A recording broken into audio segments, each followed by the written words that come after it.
प्रयोग तो हो गए, ठीक चल रही है। वैसे तो तोते आदि पक्षी बात नहीं किया करते,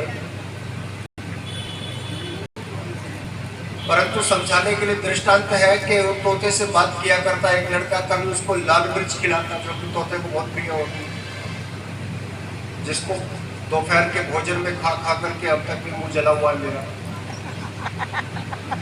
लाल मिर्च खिलाता, तोता खा लेता। कभी सेब खिलाता कश्मीर का, तोता खा लेता। कभी बादाम खिलाता। एक दिन लड़का पूछ बैठा तोते से कि तू ये बता तुझे सबसे प्यारा क्या लगता है।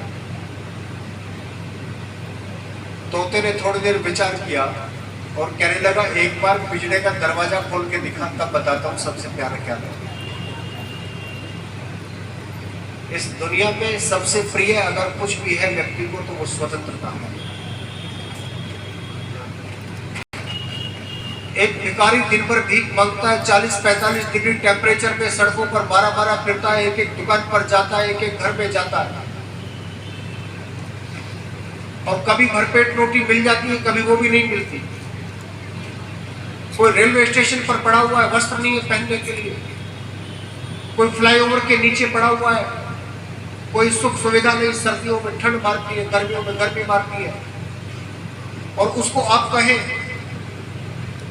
कि मैं तुझे ऐसी जगह भिजवा देता हूँ जहाँ सुबह नाश्ता मिलेगा, दोपहर को भोजन मिलेगा, शाम को भोजन मिलेगा, भोजन में भी दाल और सब्जी मिलेगी, रोटी मिलेगी, चावल मिलेंगे, हफ्ते में एक बार कोई मीठा भी मिलेगा खाने के लिए, और पौष्टिक पर्याप्त भोजन मिलेगा, ओढ़ने के लिए कंबल मिलेंगे, चलने के लिए पंखे चलेंगे, पहनने के लिए वस्त्र भी मिलेंगे तुझे। वो पूछेगा ऐसी कौन सी जगह भिजवाना चाहते हो आपको? जेल भिजवा देगा। जेल में तो ये सब चीजें मिलती हैं, ये सब चीजें मयसर हैं, सब चीजें उपलब्ध हैं, लेकिन फिर भी आज तक कोई भिखारी ने ये इच्छा नहीं की होगी कि मुझे जेल भिजवा दो, क्योंकि भूखा रह करके भी यहाँ उसको स्वतंत्रता प्राप्त है और वहां भोजन करके भी उसको स्वतंत्रता प्राप्त नहीं। पराधीन सपने को सुख नहीं। यद्यद् आत्मवशम तत् सुखम यद्यद् परवशम तत् दुःखम। स्वाधीनता से बढ़कर के और कोई सुख नहीं हो सकता।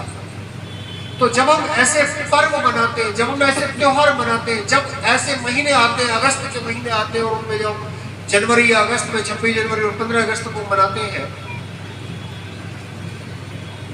खूब खुशियां मनाएं, खूब उल्लास के साथ पर्व को मनाएं, इसके लिए कोई मना नहीं करता। परंतु आखिर हम मानव हैं, आखिर हम मनुष्य हैं। हमारी पहचान हमारी बुद्धि से है, हमारे चिंतन से है, हमारे मनन से है। अगर हम एक बार भी ये मनन ना करें कि ये स्वतंत्रता दिवस मनाने की आवश्यकता क्यों पड़ी, तो आप कहेंगे कि हम हजारों वर्षों की पराधीनता के बाद स्वतंत्र हुए इसलिए इसको मनाते हैं। तो प्रश्न ये उठता है वो हजारों वर्षों की पराधीनता क्यों?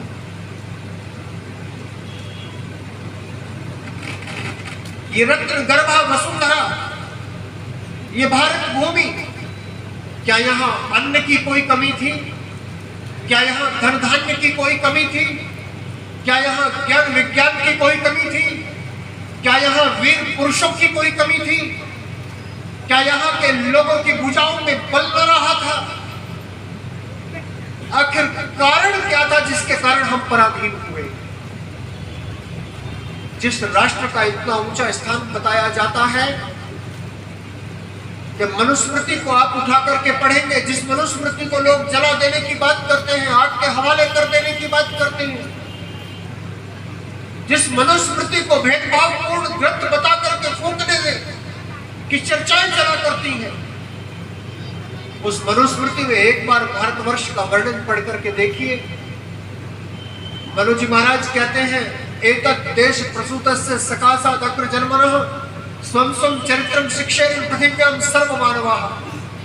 ऐ संसार के लोगों, यदि भूगोल का, इतिहास का, विज्ञान का, दर्शन का, राजनीति का, गणित का, किसी भी विषय का ज्ञान प्राप्त करने की कामना है तो जैसे समुद्र में भटके हुए जहाजों को कोई प्रकाश स्तंभ रास्ता दिखा देता है, वैसे ही दुनिया का एक देश है जो तुम्हारा मार्गदर्शन कर सकता है, और उस देश का नाम है भारतवर्ष।